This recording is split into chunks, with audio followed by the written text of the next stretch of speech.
देखिए क्लास 10 का एक टॉपिक है समरूप त्रिभुज।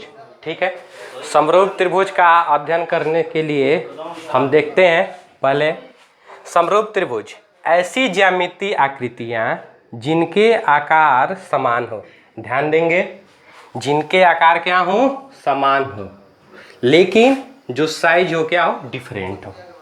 ठीक है, ऐसी ज्यामितीय आकृतियाँ जिनके जो आकार हो वो क्या हो, समान हो। ठीक है, लेकिन साइज अलग अलग हो, उन्हें हम समरूप त्रिभुज कहते हैं। और समरूप त्रिभुज यदि आप अच्छे से समझना चाहते हैं तो उसके लिए आपको सर्वांगसम त्रिभुज का ज्ञान होना जरूरी है, और पिछली क्लास में आप पढ़ चुके हैं। ठीक है, पिछले क्लास में आपने ये पढ़ा था कि सर्वांगसम त्रिभुज वे त्रिभुज होते हैं जिनकी संगत भुजाएं और संगत कोण दोनों क्या होते हैं, बराबर होते थे। क्या होते थे, बराबर होते थे। आपको ध्यान होगा हम ऐसे पढ़ते थे, दो कोई स्ट्रक्चर होता था A B C D E F. Angle A बराबर होता था डी के, और बी बराबर होता था ई के, और सी बराबर होता था एफ के। ठीक है, एंगल भी बराबर होते थे, और इसके अकॉर्डिंग हमारे जो साइड्स होते थे यानी जो भुजाएं भी होती थी वो भी बराबर होती थी। यानी ए बी इक्वल होता था डी के, बी सी इक्वल होता था ई एफ के, और एस सी इक्वल होता था डी एफ के। पिछली क्लास में हम पढ़ चुके हैं। ठीक है, तब आप पूछेंगे कि सर जी बेसिक अंतर क्या है, आखिर समरूप त्रिभुज और सर्वांगसम त्रिभुज में बेसिक अंतर क्या है। तो सुनिए, क्लास 9th में है सर्वांगसम त्रिभुज, ठीक है, और 10 में आपको पढ़ना है समरूप त्रिभुज। सर्वांगसम त्रिभुज का उदाहरण होता था एक जैसे बिस्किट या एक जैसे कई ब्लेड। यानी सर्वांगसम में यह नियम होते थे गाइस कि उनके जो एंगल हैं वो तो बराबर हो ही, लेकिन साइड्स भी क्या हो, बराबर हो। ठीक है, लेकिन समरूप त्रिभुज में उनके एंगल तो बराबर होंगे, दो कंडीशन है स्टूडेंट, संगत कोण तो बराबर होंगे, लेकिन उनकी संगत भुजाएं क्या होंगी, आनुपातिक होंगी। यानी इसमें संगत कोण बराबर होंगे लेकिन संगत भुजाएं बराबर नहीं होंगी। क्यों? क्योंकि यदि संगत भुजाएं बराबर हो गई तो वो त्रिभुज कैसा हो जाएगा, सर्वांगसम त्रिभुज हो जाएगा। ठीक है, थोड़ा और बेसिक देखते हैं।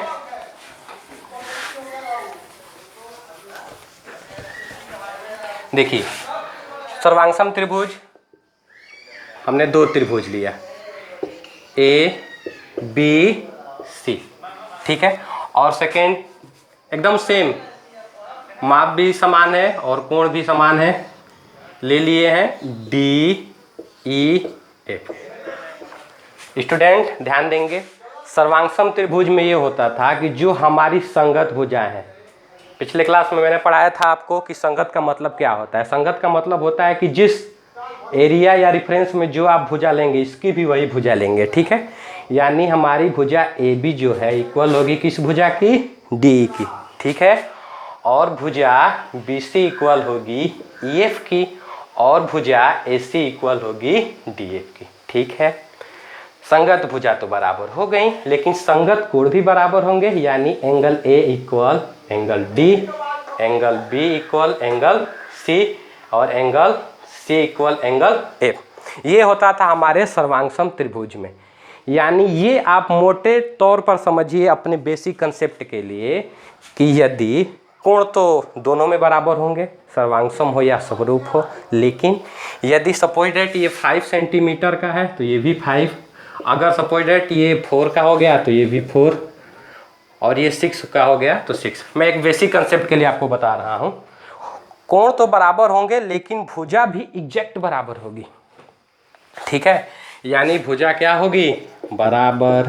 ठीक है, तब आपके मन में क्वेश्चन होगा सर जी तब समरूप त्रिभुज किसे कहेंगे। तो समरूप त्रिभुज बस इससे अलग होगा।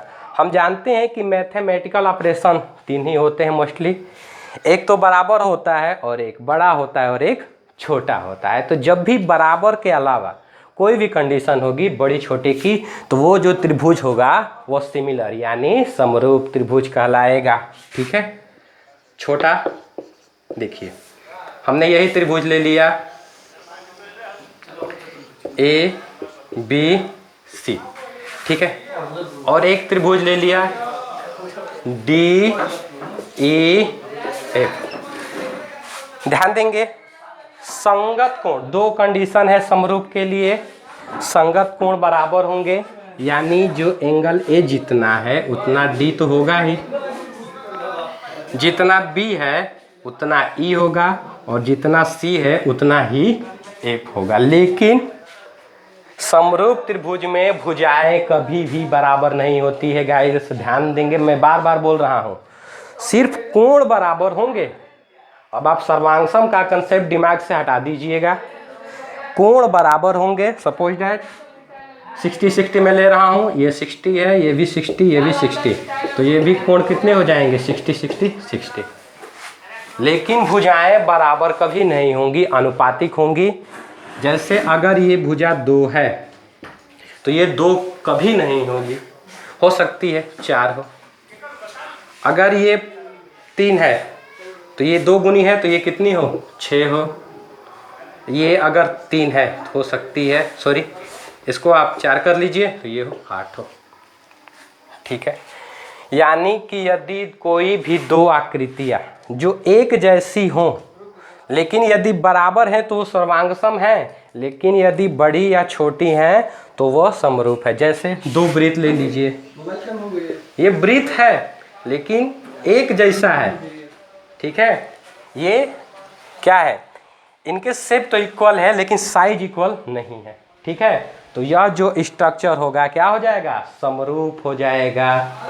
वैसे ही वर्ग, ये छोटा है और ये बड़ा हो गया, सबके कोण 90 डिग्री हैं, यानी कोण तो बराबर होंगे लेकिन भुजा बड़ी छोटी है, तो यह जो स्ट्रक्चर होगा वह समरूप होता है। ठीक है, अब देखते हैं नोटिफिकेशन कैसे करते हैं हम।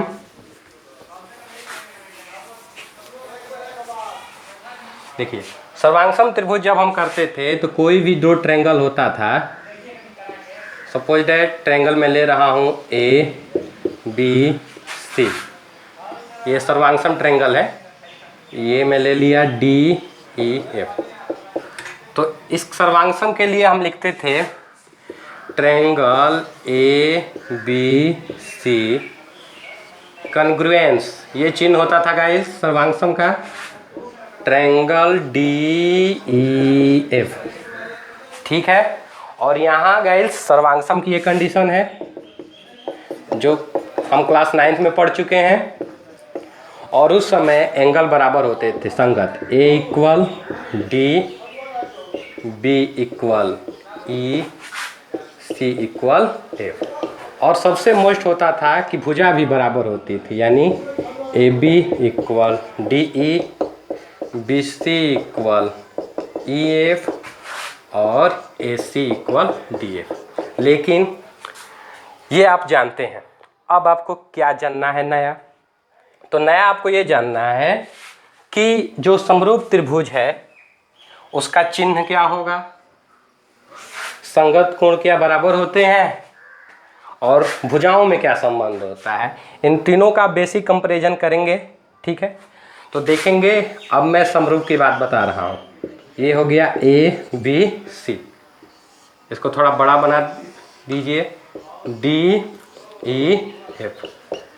इसको कैसे लिखेंगे अब, ठीक है, तो समरूप को लिखने का तरीका होता है, समरूप आप लिखेंगे, चूँकि ध्यान दीजिए अभी मैंने बताया था कि जो भी आकृतियां हैं या तो बड़ी होंगी, एक जैसी भले हों लेकिन बड़ी छोटी होंगी, तो ये बराबर का चिन्ह यदि हट जाएगा तो ये अब क्या हो गया, समरूप हो गया।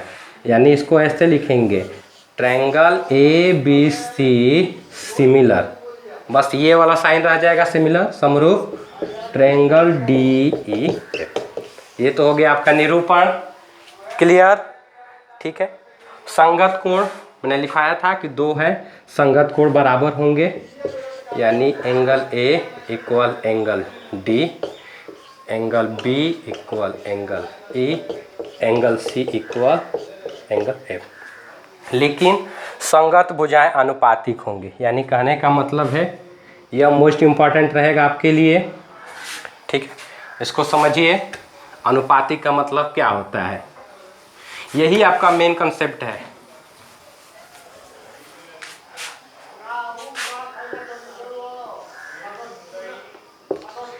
ए बी सी, इसको मैं थोड़ा लार्ज कर दे रहा हूँ, डी ई एफ, ठीक है। आप सिमिलर तो समझ रहे हैं, इसको ऐसे नोटिफिकेशन है इसका, triangle A B C similar triangle D E F. किसी भी सर्वांगसम त्रिभुज के दो नियम होते हैं, दो रूल्स होते हैं। पहला ये होता है कि उनके संगत कोण क्या होते हैं, बराबर होते हैं, और उनकी संगत भुजाएं आनुपातिक। यानी तो अनुपातिक में ऐसे लिखते हैं, ए बी का संबंध उसी की भुजा से होगा, A B upon D E बराबर होगा बी सी अपान ई एफ, संगत भुजा, ठीक है, और A C upon D F, ठीक है। ध्यान रखेंगे गाइस। अगले सेशन में हम पढ़ेंगे इसका प्रथम प्रमेय, और उस प्रमेय को हम बोलते हैं थेल्स प्रमेय। आपके एनसीईआरटी में इसको बोला जाता है बेसिक प्रोपोर्शनलिटी थ्योरम, यानी आधारभूत आनुपातिकता प्रमेय। आधारभूत आनुपातिकता प्रमेय, ठीक है गाइस, ओके।